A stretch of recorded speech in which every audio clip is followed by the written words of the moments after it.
Bon, bonjour à tout le monde. Aujourd'hui est vendredi 25 août 2023. Je vais parler à la jeunesse africaine et je vais vous le dire une fois pour toutes parce que c'est fondamental que toute la jeunesse africaine, que tout le peuple africain comprenne une chose. Même s'ils ne vont pas nous attaquer militairement à travers la CEDEAO, sachez une chose, que ces gens-là feront tout ce qui est à leurs moyens pour empêcher l'Afrique de se libérer. Je répète, ils feront tout ce qu'ils peuvent pour empêcher l'Afrique de se libérer, au prix de tuer tous les Africains si nécessaire, aux yeux de l'humanité. Cette mafia ashkénaze est une mafia satanique, ce sont des entités démoniaques. L'histoire doit nous servir de leçon. Je répète, l'histoire doit nous servir de leçon. Si nous n'avons rien appris de l'histoire de notre peuple jusqu'aujourd'hui, ça veut dire que nous n'avons aucune chance de nous libérer.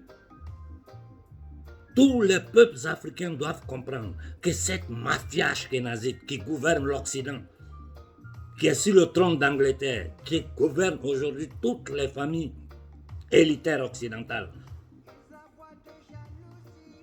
qui gouvernent, qui sont les patrons de tous les gouvernements, qui sont les propriétaires de toutes les banques centrales pratiquement du monde, qui sont les propriétaires de toutes les agences de rating, qui sont les propriétaires de toutes les corporations. On sait qui ils sont. Pour ne pas rester là à citer les noms de tout le monde, je les appelle le gouvernement Rothschild.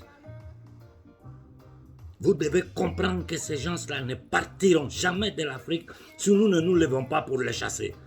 Et puis si après ça, vous voulez rester là, sur Facebook, à faire les bavardages, faites-le. Ce que je suis en train de faire là, c'est le sacrifice d'Abraham. Pour les musulmans et pour les chrétiens. Pour les juifs. Pour tous ceux qui croient aux écritures anciennes sur le sacrifice d'Abraham, sachez que moi, je suis comme la brebis sacrificale, en osant vous dire ce que je suis en train de vous dire.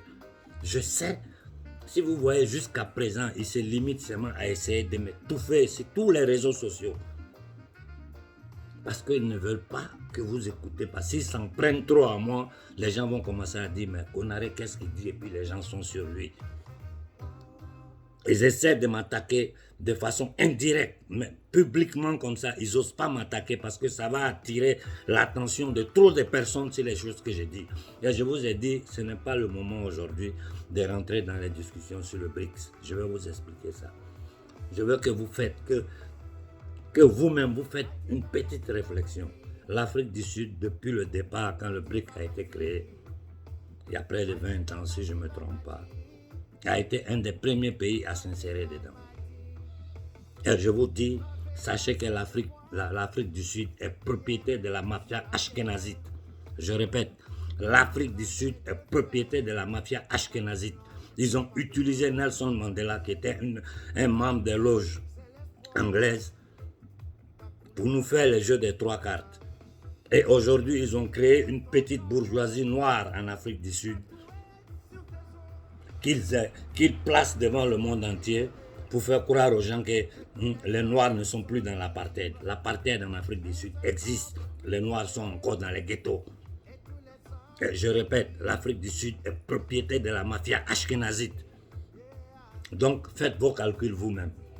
Réfléchissez, c'est tout ce qu'on vous dit sur le BRICS, c'est toute la situation du monde. Je vais revenir là-dessus. Chaque chose a son temps. Mais il faut que vous compreniez une fois pour toutes que nous ne pouvons pas continuer à jouer en défense. Nous ne pouvons pas le faire. C'est une partie d'échec où nous devons pousser nos pions et faire échec et mat. Et nous pouvons le faire sans armes. Je donne toujours les solutions. Ni le gouvernement, ni le peuple. Personne ne m'écoute. Vous êtes sur Facebook en train de liker des... Je vous dis, ils vont payer tout le monde. Et peu de gens sur la terre sont capables de refuser ce que ces gens-là offrent. Moi, je suis une de ces personnes-là. Ils vont payer tout le monde. Le système-là vit sur le pillage, le vol et le maintien du peuple africain dans l'esclavage. En ce moment, le plan qu'ils sont en train de porter en avant avec ce membre de la famille Rothschild, qui est Klaus Schwab, c'est l'extermination d'une grande partie de l'humanité. La mise sous contrôle d'une grande partie de l'humanité. Voilà pourquoi ils ont commencé à parler de passeports digital, de cartes d'identité biométriques, de tout ce qui est de monnaie digitale. Tout ça là, c'est pour couvrir toute l'économie truquée, c'est-à-dire tout le bordel qu'ils ont combiné ces derniers siècles-là. C'est pour sortir du paradigme, créer un autre et continuer à tenir l'humanité dans la misère. Nous, Africains, nous sommes leur proie préférée. Parce qu'il n'y a pas un continent au monde qui vit dans les conditions dans lesquelles l'humanité africaine vit. Donc je m'arrête là, j'ai fait 5 minutes, je n'ai pas besoin de trop parler. Comprenez qu'ils ne partiront jamais si nous ne les chassons pas.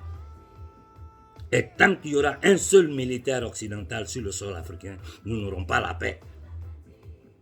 Et que vous compreniez une fois pour toutes que ces soldats-là, ils viennent au nom de la France, au nom de l'Angleterre, au nom de l'Italie, au nom de l'Allemagne. Mais en réalité, ils ne sont pas là pour ces pays-là.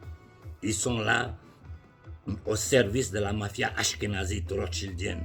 C'est-à-dire ces maudites familles propriétaires de la Fédérale Réserve, propriétaires de toutes les grandes banques centrales des pays européens. Les pays européens ne sont plus des pays. Je ne veux pas rentrer dans trop de détails ici. Je vous dis ce que je suis en train de faire là. Je suis en train de signer mon arrêt de mort. Parce que certaines vérités, personne n'ose le dire. L'Afrique du Sud est propriétaire de la mafia ashkénazite. Donc réfléchissez dans toutes ces histoires de briques. Vous-même, faites vos réflexions dans votre tête et essayez de comprendre ce qui se passe. Aujourd'hui, faire sortir la France de l'Afrique signifie détruire totalement leur économie sur le plan international. Je répète, chasser la France et ses multinationales de l'Afrique signifie détruire tout leur pouvoir économique, financier sur le plan international. Ça veut dire que c'est leur fin. Donc imaginez-vous une personne dans leurs conditions qui sait que si je sors de là, c'est fini pour moi, qu'est-ce qu'il va faire? Imaginez-vous bien, je suis en train d'essayer de vous dire les choses le plus simplement possible. Ils ne partiront jamais si nous ne les chassons pas. Et pour les chasser, on n'a pas besoin d'armes. J'ai dit au capitaine Ibé de rouvrir le procès Sankara. Il faut que le monde entier assiste à cela. Il faut que le monde entier sache que quand on accuse la France, ce n'est pas ces minables, ces répétiteurs, ces mercenaires qui sont les politiciens français. Dans leur ensemble, tous, c'est la mafia ashkénazite qui est cachée derrière ces fausses démocraties. Ce sont eux qui étaient derrière la révolution bolchevique. Ce sont eux qui étaient derrière la Première Guerre mondiale. Ce sont eux qui étaient derrière la Seconde Guerre mondiale. Ce sont eux qui ont sacrifié les personnes d'origine ashkénazite converties à l'hébraïsme de l'Europe de l'Est pour pouvoir créer l'État sioniste d'Israël. Ce sont eux qui sont en train de détruire la Syrie. C'est pour eux que l'Amérique est allée au Vietnam, en Irak, partout où le gouvernement américain a mis les pieds, ils sont allés combattre pour les Rothschild, pour la mafia ashkénazite. C'est eux qui gouvernent ce monde, tout leur appartient. Et nous, pour eux, nous ne sommes pas plus que des cafards. Il faut que vous le compreniez. Ce sont eux qui sont derrière l'élaboration du Code noir. Ce sont eux qui ont financé le trafic de nos ancêtres.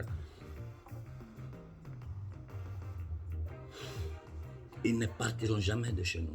Si nous voulons les chasser, il est temps que nous nous mettons sur pied. Je m'arrête là et je souhaite bonne fin de semaine à tout le monde. Réfléchissez bien sur ce que je vous ai dit.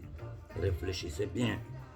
Et cette vidéo-là, gardez-la. Parce que l'histoire va vous rappeler ce que je suis en train de vous dire. Bonne fin de semaine à tout le monde.